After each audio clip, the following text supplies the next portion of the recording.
ভক্তদের নিয়ে গিনেস বুকে নাম লেখালেন বিখ্যাত আমেরিকান গায়ক পিটবুল। শুক্রবার লন্ডনের বিএসটি হাইড পার্কে তার শোতে ভক্তরা টাক মাথা সেজে রেকর্ড করেন। মোট 22,141 জন বল্ড ক্যাপ পরে সেই শোতে অংশ নেন, আর এতে সৃষ্টি হয় টাক মাথার এক বিশাল বহর। নির্মাণে নাম্বার 1 শাহ সিমেন্ট। টাকমাথা ও চোখে কালো চশমা এমন সিগনেচার লুক দিয়েই নিজেকে উপস্থাপন করেন পিটবুল। তার এই লুক ফলো করেই শুক্রবার ভক্তরা জমায়েত হন লন্ডনের বিএসটি হাইড পার্কে। বল্ড ক্যাপ ও কালো চশমা পরে পিটবুলের শোতে ভিড় করেন হাজার হাজার ফ্যান।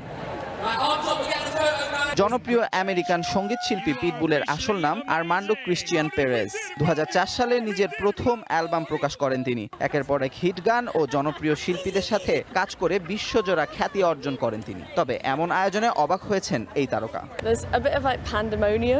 এখানে লোকে লোকারণ্য হয়ে গেছে।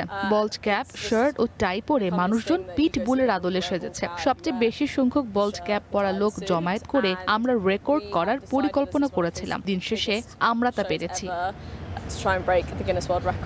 গত বছর বিবিসি রেডিও 1-এর প্রেজেন্টার গ্রেগ জেমস এবং কন্টেন্ট ক্রিয়েটর জ্যাক রেমিংটন এই রেকর্ড গড়ার আইডিয়াটি সামনে আনেন। জ্যাক একটি ভিডিওর মাধ্যমে প্রথম এই প্রস্তাব দেন এবং গ্রেগ জেমস স্বয়ং পিটবুলকে এই পরিকল্পনায় রাজি করাতে সাহায্য করেন। দিন শেষে সবকিছুই ভক্তদের জন্য। আজকাল শিল্পীরা মাঝে মাঝে ভুলে যান যে ভক্তরা ছাড়া তাদের কোনো অস্তিত্বই নেই, আর বিনয়ীরা সহজে হোঁচট খান না। আর তাই আমি সবসময় ভক্তদের ধন্যবাদ জানাই, আর এই বল্ডিদের দেখতে পাওয়া একটা আশীর্বাদ। কনসার্টের দিন লন্ডনের তাপমাত্রা ছিল প্রায় 32 ডিগ্রি সেলসিয়াস। প্রচন্ড গরমে ভক্তরা ঘেমে নিয়ে একাকার হয়েছেন। তবে পিটবুলের মতো সেজে এই বিশ্ব রেকর্ডের অংশ হতে পেরে তারা অত্যন্ত আনন্দিত ও উচ্ছ্বসিত ছিলেন।